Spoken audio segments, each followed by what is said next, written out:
மியா என்ற சிறுமி தோட்டத்தில் விளையாடி கொண்டிருந்தாள். அப்பொழுது ஒரு ஒளி வீசும் வண்ணத்து பூச்சி அவள் முன் வந்து நின்றது. நீ யார்? உன் சிறகுகள் இப்படி ஒளி வீசுகின்றன. நான் லூலு, வண்ணத்து பூச்சிகளின் ராஜகுமாரி. நான் உன்னுடைய உதவியை நாடி வந்திருக்கின்றேன். எங்கள் வண்ணத்து பூச்சிகள் உலகம் எல்லா நிறங்களையும் இழந்து விட்டது. என்னது, நிறங்கள் போய்விட்டதா?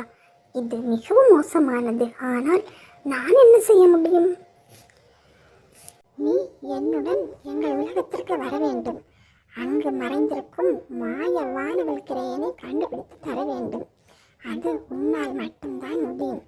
அந்த கிரேயன் எங்கள் நிறங்களை மீண்டும் கொண்டு வரும். அப்படியா? அப்படி என்றால் நான் உன்னுடன் வர சம்மதிக்கின்றேன். உடனே லூலு பெரிதாக மாறினாள். மியாவை தன் பின்னால் ஏற்றி கொண்டு வண்ணத்து பூச்சின் உலகத்திற்கு பறந்து சென்றாள்.